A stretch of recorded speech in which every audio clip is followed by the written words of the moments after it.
Hi everyone, আসসালামু আলাইকুম সবাইকে। আশা করি সবাই ভালো আছো, সুস্থ আছো।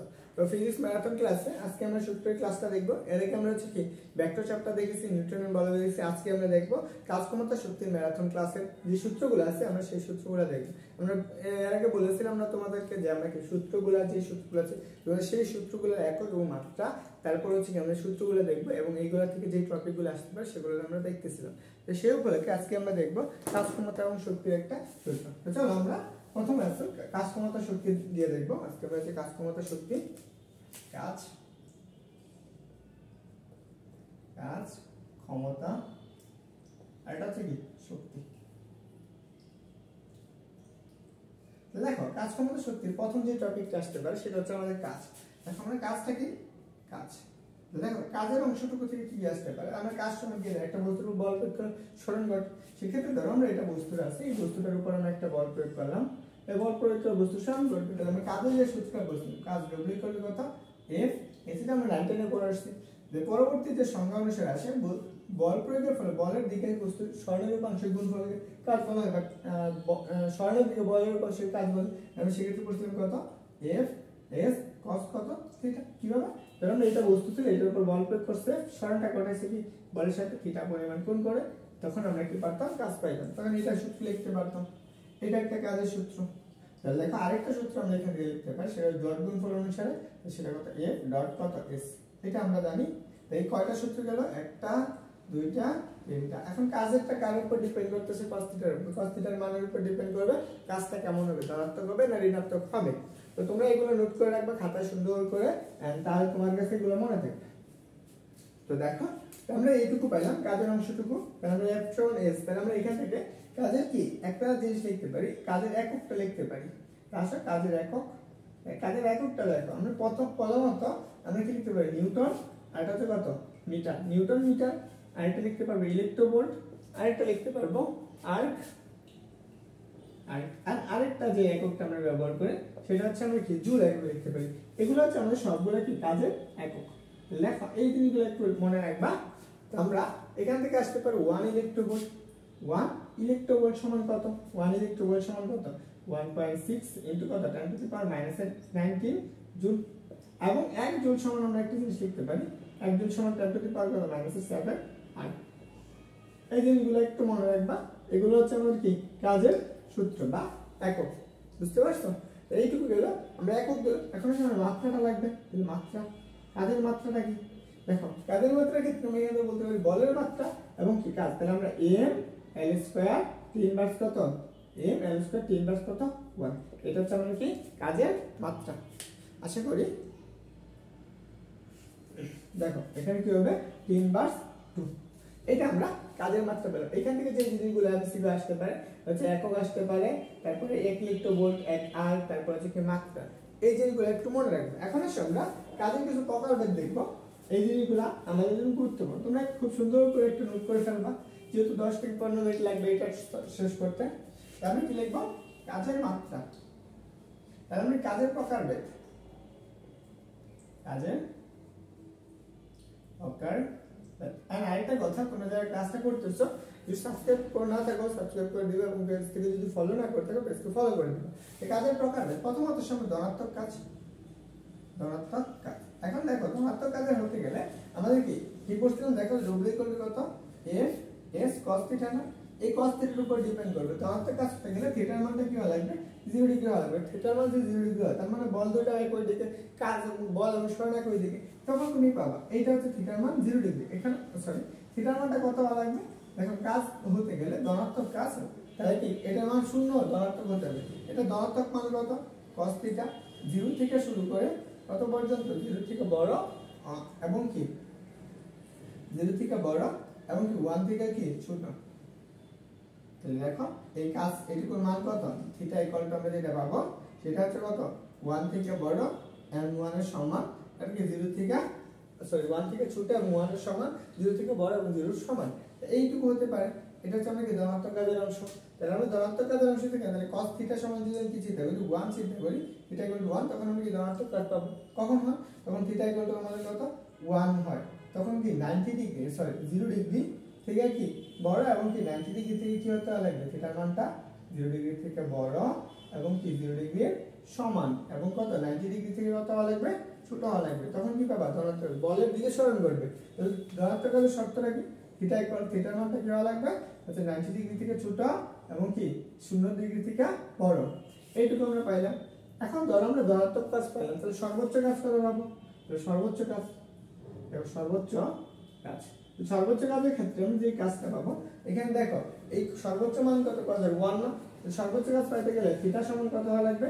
থিটা সমান হচ্ছে 0 ডিগ্রি। থিটা সমান কত পাবা 0 ডিগ্রি। এটা কখন হয়? যখন একই দিকে হয়, একই দিকে। এইটি কি মনে রাখবা। তাহলে আমরা কাজ করব সর্বোচ্চ কাজ সূত্র কি W কত Fs। এটা আমাদের গেল সর্বোচ্চ কাজের ক্ষেত্রে। আর সর্বনিম্ন কাজের ক্ষেত্রে কি আসতে পারে দেখো ঋণাত্মক কাজ আসো, পরে আসো আমরা কি ঋণাত্মক কাজ, পরে কি আসবে ঋণাত্মক কাজ। ঋণাত্মক কাজ দেখো ঋণাত্মক কাজের ক্ষেত্রে তোমার শর্তটা হচ্ছে কি 180 ডিগ্রি থেকে ছোট এবং কি 90 ডিগ্রি থেকে বড় হওয়া লাগবে। কার মান? থিটার মান। থিটার মানটা কত 180 ডিগ্রি অথবা সমান, এর থেকে ছোট এবং কি 90 ডিগ্রি থেকে বড়। তখন আমরা কি পাবো? ঋণাত্মক কাজ পাবো। এখন ঋণাত্মক কাজ পাইলাম, এই শর্তটা হচ্ছে ঋণাত্মক কাজের জন্য যে কোণের মানটা কত 180 ডিগ্রি থেকে ছোট এবং 90 ডিগ্রি থেকে বড়। এখন আমরা সর্বনিম্ন কাজ কত পাবো? সর্বনিম্ন কাজ। তাহলে দেখো সর্বনিম্ন কাজের ক্ষেত্রে থিটার মানটা কত হওয়া লাগবে? 180 ডিগ্রি হওয়া লাগবে। কারণ কি আমরা জানি cos 180 ডিগ্রি মান কত -1। এতটুকু পাইলাম। তো সর্বনিম্ন কাজ পাইলাম, তার সর্বনিম্ন কাজের সূত্র কি W কত -Fs। এখন ঋণাত্মক কাজের কিছু উদাহরণ দেখো, সেটা হচ্ছে স্প্রিং এর দ্বারা কৃত কাজ। স্প্রিং, তারপর হচ্ছে ঘর্ষণ বল। ওকে, এইটুকু গেল। আমরা আসো পরবর্তীটা দেখি। এইটুকু তুইলা নিও, আশা করি ক্লিয়ার হয়ে যাবে। তারপরে আসো আমরা কি শূন্য কাজ। দেখো শূন্য কাজ কখন হবে? শূন্য কাজ দেখো শূন্য কাজ হতে গেলে এই যে থিটা লাগছে cos থিটার মানটা কত হওয়া লাগবে? 90 ডিগ্রি হওয়া লাগবে। যদি 90 ডিগ্রি হয় তাহলে সেই ক্ষেত্রে আমরা কাজ কত পাবো? শূন্য পাবো। ওকে, থিটার মান যদি শূন্য হয় তাহলে আমরা কাজ কত? শূন্য হয়। তাহলে থিটার কখন শূন্য হয়? তবে আমরা একটা যে উদাহরণ লিখে রাখি, ঘূর্ণন গতির বা কেন্দ্রমুখী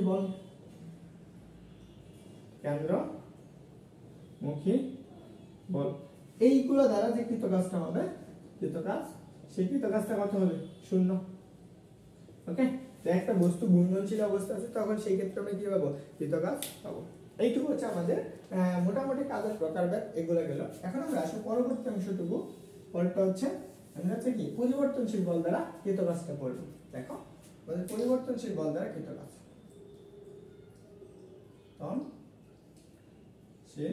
বল দ্বারা কৃত কাজ। দেখো পরিবর্তনশীল বল দ্বারা একটা বস্তুর উপর বল প্রয়োগ করলে সে সরণের পরিবর্তন হয়। সেক্ষেত্রে কি পরিবর্তনশীল বল দ্বারা কৃত কাজের সূত্র কি? xi থেকে কত x এর পর্যন্ত f of x একটা ফাংশন, সেটা কত dx। আমরা এটা কি করছিলাম? ধরো এখানে একটা বস্তু আছে, এটা একটা রেখা চিন্তা করতে পারি, একটা বক্ররেখা। এই বক্ররেখাটা কত? f of x। এই অংশটুকু এরিয়া দিয়ে চিন্তা করি, ক্ষুদ্র অংশ, সেটি xi অবস্থানে যাত্রা শুরু করে বল প্রয়োগ করতে পরিবর্তনশীল বল এরকম করে অনেক জায়গায় আসছে। এই সম্পূর্ণ এরিয়াটুকু কত ক্ষেত্রফল বের করতে পারতাম x এর ইন্টিগ্রেশনের সাহায্যে, সেটাকে আমরা বলি কি পরিবর্তনশীল বল কৃত কাজ। এইটুকু হচ্ছে পরিবর্তনশীল কৃত কাজের সূত্র। ওকে, তা আমাদের আশা করি এইটুকু হচ্ছে ক্লিয়ার। এখন আসে আমরা পরবর্তী টপিক, সেটা কি আমাদের কাজ ক্ষমতা শক্তি, স্প্রিং বল। দেখো আমরা স্প্রিং বল, এই স্প্রিং বলটা আমাদের কি সেখানে কি আমরা সরলদোলকের সাথে নিতে পারি। ধরো আমরা এটা একটা স্প্রিং আছে, এটা একটা কাঠের বস্তুর সাথে একটা স্প্রিংকে কি করা আছে বাঁধা আছে, এর উপর আমরা একটা বল প্রয়োগ করলাম। সেই বল প্রয়োগ করলে স্প্রিংটা কি করবে? সে কি করে? প্রসারিত করে। কতটুকু প্রসারিত হয়? x পরিমাণ প্রসারিত হয়। এবং এই পত্তানি বলটা খাড়া নিচের দিকে, এই স্প্রিং এর একটা ধ্রুবক থাকবে কি আমরা পত্তানি বল হিসেবে আমরা কি সরণ বল কি সরণের কি সমানুপাতে, বল কি সরণের সমানুপাতে সর্বদা অভিমুখে, তাহলে সেক্ষেত্রে -x পরিমাণ, তখন তুমি কি লিখতে পারো f এর পত্তানি বলটা, তাহলে সেক্ষেত্রে আমরা f is equal to কত -x। লেখা এইখান থেকে আমরা k এর মানটা যদি বের করি তাহলে f ডিভাইডেড বাই কত x মাইনাস। এটা হচ্ছে আমাদের স্প্রিং এর ক্ষেত্রে, স্প্রিং বা বল ধ্রুবক বলতে পারি। এখানে কে আমরা কি বলতে পারি? কে হচ্ছে বল ধ্রুবক, বা হচ্ছে আমরা কি স্প্রিং ধ্রুবক, এটা বলতে পারি স্প্রিং ধ্রুবক। ওকে, তাহলে দেখো আমরা কে এর মানটা আমরা এককটা বের করতে পারবো। কে এর একক দেখো তো, কে এর এককটা হচ্ছে আমাদের একক। দেখো এককটা কি পাবা, নিউটন পার কত মিটার, নিউটন পার মিটার। তাহলে মাত্রাটা কত আসবে, তাহলে এখান থেকে আমরা মাত্রাটা বের করে ফেলতে পারি। মাত্রা তাহলে দেখো তো, মাত্রা আমরা কি লিখতে পারবো, এম এল 3/2, নিচে কত আছে, নিচে হচ্ছে এল, তাহলে এল কাটো, তাহলে কত পাবা M L sorry M 3/2, M 3/2 কত 2, এটা হচ্ছে আমাদের মাত্রা। বুঝছো, তো এইটুকু হচ্ছে আমাদের স্প্রিং ধ্রুবকের ক্ষেত্রে গেল। এখন ধরো আমরা স্প্রিংটাকে যখন প্রসারিত করবো তখন এর মধ্যে একটা কৃতকাজ হবে।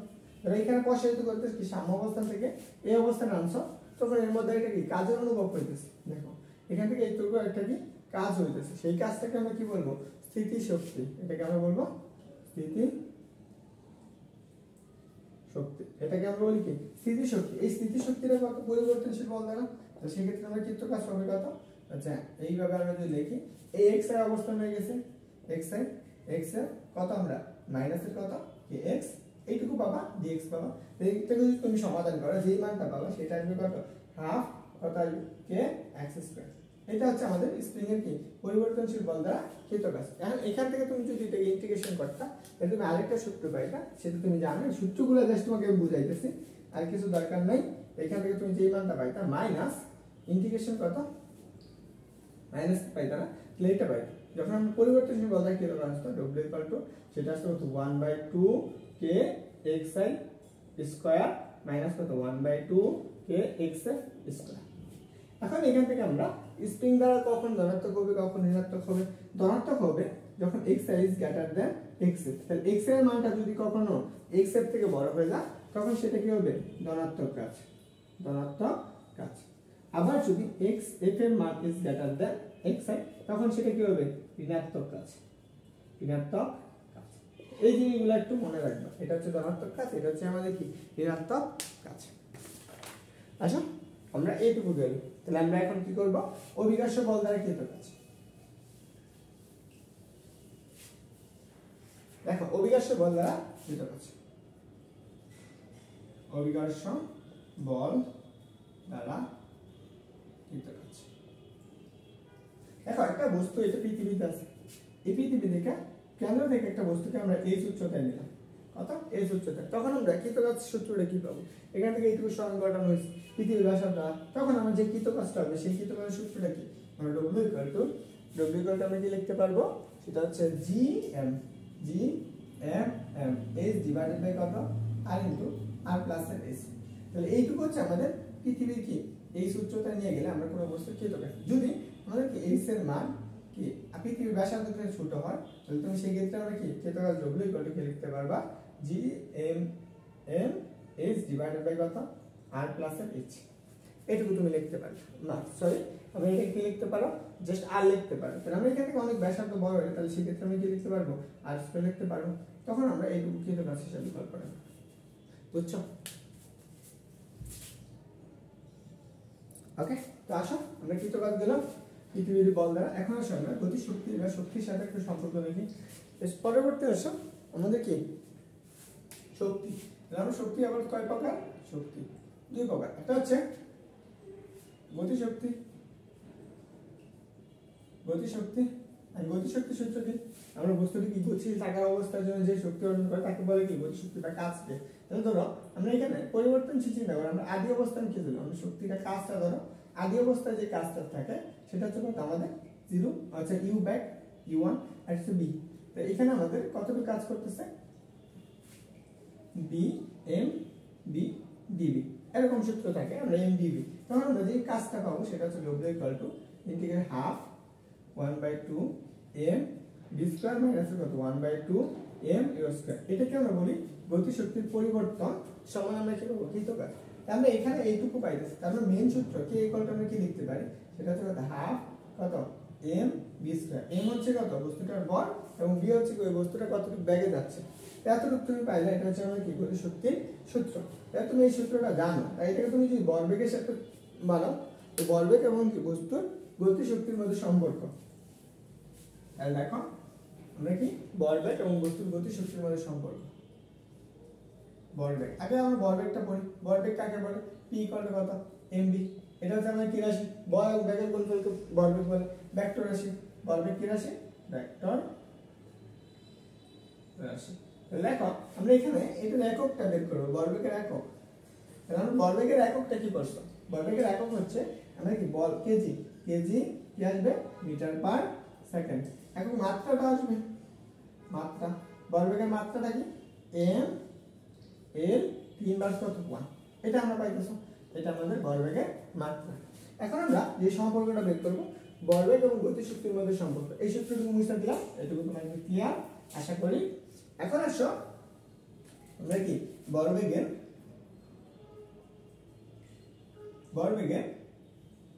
এবং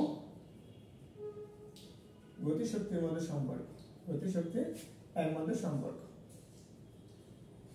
দেখো ভরবেগ এবং গতিশক্তির মধ্যে সম্পর্কটা কি বলতো, সেক্ষেত্রে আমরা কত করছি, K equal to just P square by 2m, এটা আমরা জানি। এটা হচ্ছে গতিশক্তি এবং ভরবেগের মধ্যে সম্পর্ক। তাহলে গতিশক্তি ভরবেগের বর্গের সমানুপাত, এই সূত্রটা মনে রাখবা। এটা কিভাবে আসছে সেটাও মনে রাখবা। আচ্ছা এই সূত্রটা কিভাবে আসছে সেটাটুকু মনে রাখার দরকার নাই, এটা মনে রাখা K equal to P square by 2m, এটা হচ্ছে কি আমাদের কি গতিশক্তির সূত্র। এখন কাজ শক্তির উপপাদ্যটা কি বলতো, এখন আমরা যদি জানি যে কাজ শক্তির উপপাদ্য, কাজ শক্তির উপপাদ্য, দেখো কাজ শক্তির উপপাদ্য হচ্ছে কি ভরবেগ, আমরা গতিশক্তির পরিবর্তন ক্ষেত্রে কত সমান্তরাল ডব্লিউ ইকুয়াল টু, আমি একটু আগে দেখলাম না, দেখো হাফ কত এম বি স্কয়ার মাইনাস কত হাফ এম কিউ স্কয়ার। তাহলে আমি এটাকে বলতে পারি যে ডব্লিউ ইকুয়াল টু আমরা কে এফ মাইনাস কত কে আই, তাহলে এটার পরিবর্তনটা আমরা কত ডব্লিউ ইকুয়াল টু, তাহলে ডেল কি, এটা আমরা কি বস্তুটার গতিশক্তির পরিবর্তন ক্ষেত্রঘাতের কি সমান। এটুকু ক্লিয়ার আশা করি, এটা তোমার কি হয়েছে, ক্লিয়ার হয়েছে। এখন আসো আমরা পরবর্তী টপিকটা দেখি, কারণ আমরা বেশি নেই, কয়েকটা টপিক। তারপর হচ্ছে অভিলাষীয় শক্তি বা বিভব শক্তি, বিভব শক্তি। তাহলে ধরো আমরা একটা বস্তু আছে, এটা পৃথিবীর পৃষ্ঠ আছে, এখান থেকে আমরা এই উচ্চতায় নিয়ে গেলাম একটা বস্তুকে, এই উচ্চতায়, তখন এই কি একটা কৃতকাজ হবে, কাজ হবে না, বস্তু সরানো হবে, সেক্ষেত্রে বিভব শক্তি বা সরানো অবস্থান পরিবর্তন করতে বিভব শক্তি সমান কি লিখতে পারতাম, এম জি এইচ পরিমাণ লিখতে পারতাম। এটা হচ্ছে আমাদের পৃথিবীর পৃষ্ঠ থেকে একটা বস্তুর অবস্থান পরিবর্তন